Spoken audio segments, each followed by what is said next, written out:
Ante omnia carissimi fratri.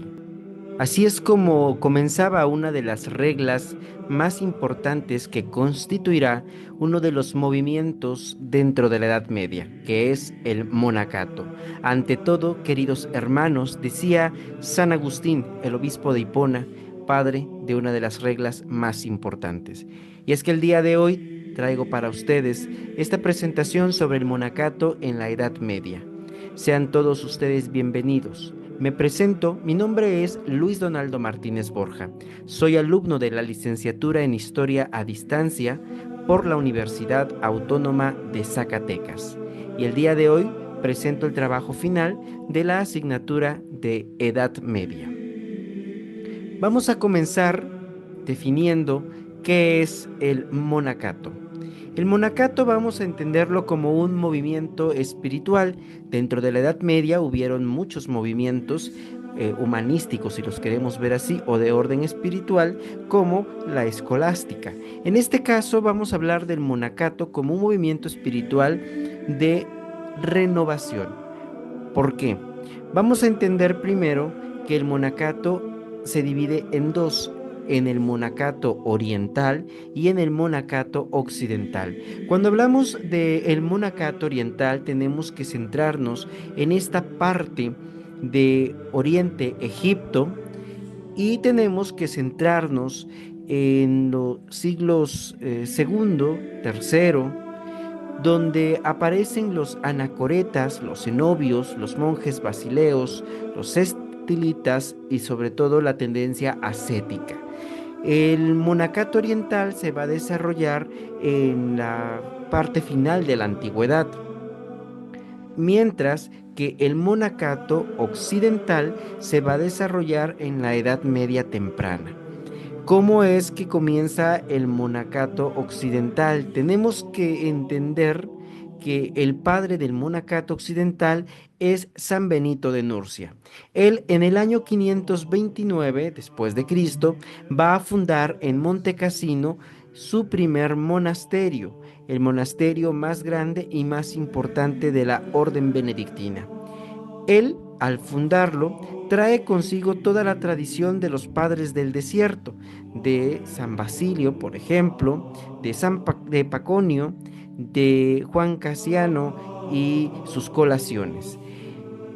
A la par, la relación que sostiene con su hermana, Santa Escolástica, será sumamente benéfica, porque gracias a esta relación de estos hermanos, las mujeres en el año 543, instigadas por Santa Escolástica, fundarán también la orden femenina de los benedictinos. Hay entonces que entender que el monacato occidental tiene una rama masculina y una rama femenina. Tenemos que hablar, desde luego, que la regla o la santa regla de San Benito será la que va a hilvanar y atravesar la mayor parte de la Edad Media, entendiendo la Alta Edad Media y casi a finales de la Baja Edad Media. La regla de San Benito va a traer consigo la presencia de órdenes que nacen a partir de esta regla, como son los camaldulenses, que nacieron o se fundaron en el año 1012, los cistercienses y los trapenses. Estas órdenes, aunque propiamente no son benedictinas en su origen, sí lo serán por filiación a la regla de San Benito. Para poder entender el movimiento del monacato, tenemos que partir de una distinción social que estableció San Adalberto de Laón en un texto denominado Carmen al Rey Roberto del año 1030. San Adalberto distinguía tres estamentos sociales: los velatores, los oradores, los laboratores, es decir, los militares, los curas y los trabajadores.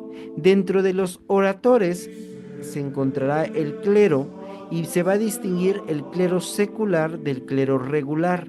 El clero secular era el que propiamente se encargaba de la administración de las parroquias relacionado de manera directa con el obispo, mientras que el clero regular dependían de una comunidad y de una orden. Dentro de la cuestión regular vamos a encontrar la distinción de lo femenino y lo masculino, como ya habíamos señalado anteriormente.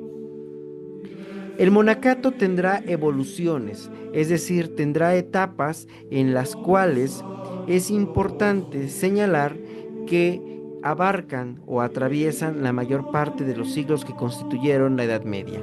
La primera etapa, que se ubica en el segundo tercio del siglo sexto y los primeros años del siglo décimo, se van a consolidar este movimiento del monacato a partir de los benedictinos, justamente por la regla de San Benito. Para la etapa segunda, que va del siglo décimo y la primera mitad del siglo once, se va a entender su consolidación por la aparición de la congregación de Cluny, que es quien tendrá mayor influencia y que justamente incluso dará papas. La tercera distinción o de tercera etapa es el último tercio del siglo XI a finales del siglo XII. Y aquí es importante señalar el surgimiento de nuevas órdenes monásticas. Esta tercera etapa está constituida por la aparición de los cartujos, fundados en el 1084 por San Bruno, y el Cister, fundados por Roberto de Molems en el año 1098. Y desde luego están los premonstratenses, fundados por Norberto de Chanté en el 1120. Los premonstratenses van a tener una distinción de los cartujos y del cister, mientras que los cartujos y los del cister seguirán la regla de San Benito. Los premonstratenses van a seguir la regla de San Agustín, que es justamente con lo que comenzaba esta exposición. También en esta tercera etapa van a aparecer lo que conocemos como las órdenes militares. Por un lado tenemos a los pobres caballeros de Cristo del Templo de Salomón, más conocido como los Templarios, fundados por Hugo de Payens en el año 1119. Y por el otro lado tenemos a la Orden de San Juan del Hospital de Jerusalén, fundada en el 1099. Desde luego aparecerán otras órdenes militares, no por ello menos importantes, pero estas dos son las que más real se van a tener.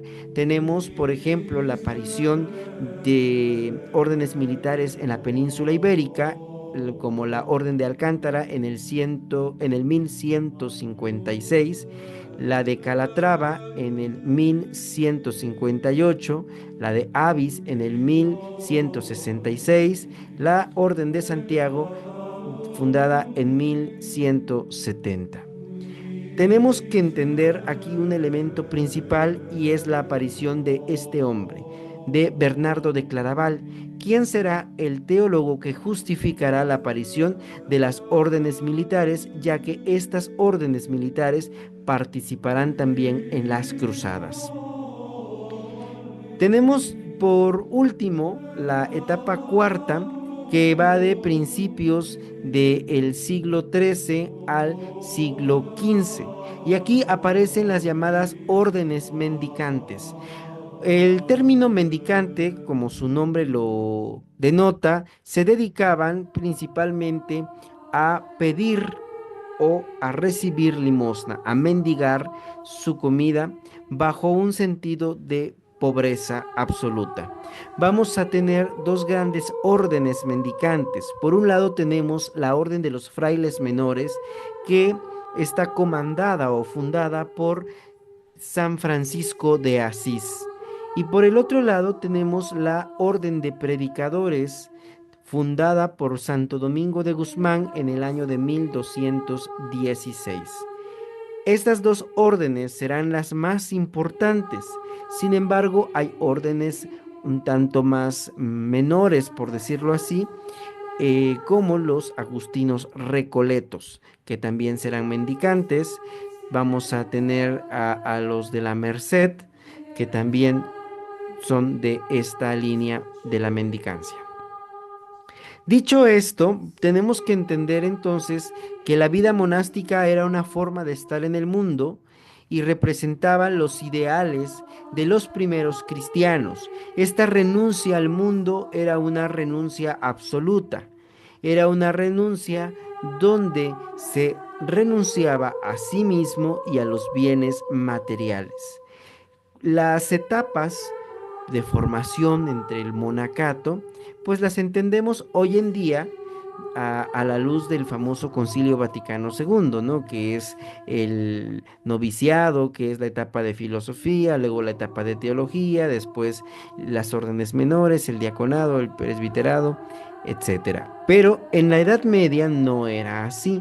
En la Edad Media había un noviciado donde la persona, principalmente el varón o la mujer que entraban a una orden en específico, a un convento, aprehendía absolutamente todos los rasgos característicos de la orden a la que ingresaba. Era un tiempo de prueba que podía durar de 1 año a 2 o 3, dependiendo de la orden a la que se profesaba o se pretendía profesar. Durante la etapa del noviciado se empezaban los estudios de las artes liberales que más a momento vamos a tocar. Después del noviciado entraba a la etapa de los votos solemnes, es decir, donde había una juramentación, donde el prior del convento o el abad del monasterio recibía de la otra persona la profesión de los llamados votos, que son pobreza, castidad y obediencia.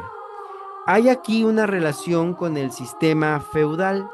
Por ejemplo, cuando el prior del convento o el abad del monasterio, y aquí hago una cuña para aclarar estos términos, se piensa que el convento son para los que llevan una vida semimonacal, mientras que el monasterio es para los que llevan una vida regida por este sistema del monacato. Dicho sea de paso, cualquiera de los dos, su forma de profesión de estos votos eran el prior o el superior ponía las manos abajo y encima ponía las manos el nuevo profeso y prometía obediencia a Dios, a los ángeles, a la Virgen, al fundador de la orden, y agregaban una cláusula que es ad mortem, que quiere decir hasta la muerte. En el caso del monasterio hacían estos 3 votos, pobreza, castidad y obediencia, y agregaban uno más, que es el de permanencia, es decir, los monjes no podían moverse, mientras que algunas órdenes mendicantes, como los dominicos o la orden de predicadores, ellos hacían su voto, pero también solamente agregaban el voto de obediencia, porque pensaban que en la obediencia está implícita la pobreza y la castidad. Esta juramentación daba entonces ya inicio a formar parte de el coro de los frailes o de los monjes.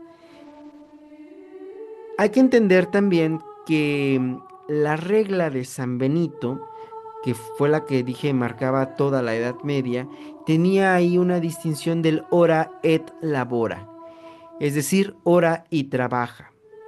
El trabajo manual, que consistía en las artes serviles, la carpintería, el trabajo en el huerto, el trabajo con los animales, era la que ayudaba a sostener y a mantener a la abadía, es decir, a la pequeña ciudad que conformaba el monasterio. Los conventos no van a tener abadía, los conventos van a ser una especie de casas enormes y grandes que van a albergar a frailes, principalmente mendicantes. Hay que entender también el trabajo intelectual vinculado a las artes liberales. ¿Cuáles son las artes liberales? La gramática, la dialéctica, la retórica, la aritmética, la geometría, la astronomía y la música. Estas artes liberales se aprendían también y aquí es donde comienzan pues el inicio de las famosas escuelas catedralicias. Dentro de el trabajo intelectual, ahorita lo vamos a desarrollar un poquito, se va a dar también esto de los escribas, del scriptorium. En el trabajo manual se van a dar el desarrollo pues de los talleres. La vida de oración y de penitencia de los monjes o del monacato se basaba en las famosas horas canónicas, conocidas como el Opus Dei, es decir, la obra de Dios. Los monjes tenían que eh, adorar a Dios día y noche con la finalidad de poder tener o santificar toda la jornada. Empezaban con los maitines aproximadamente a las 12 de la noche, laudes 3 de la mañana, misa que se podía hacer en cualquier hora del día, la prima a las 6 de la mañana, la tercia a las 9, la sexta a las 12, la nona a las 3, las vísperas a las 6 de la tarde y las completas se relativizaba entre las 9 de la noche y las 10. Y entonces iban a dormir. Y había un hermano campanero que era el que tocaba la campana y era el que incitaba a que los monjes y frailes volvieran nuevamente al coro para la alabanza a Dios.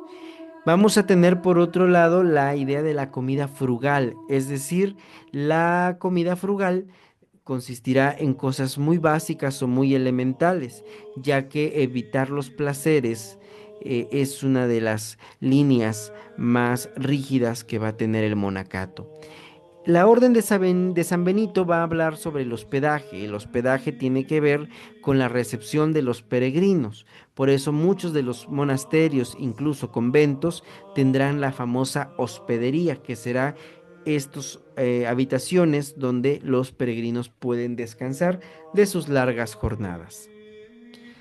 Aquí tenemos la aparición de uno de los de las abadías, la de San Galo, más completa.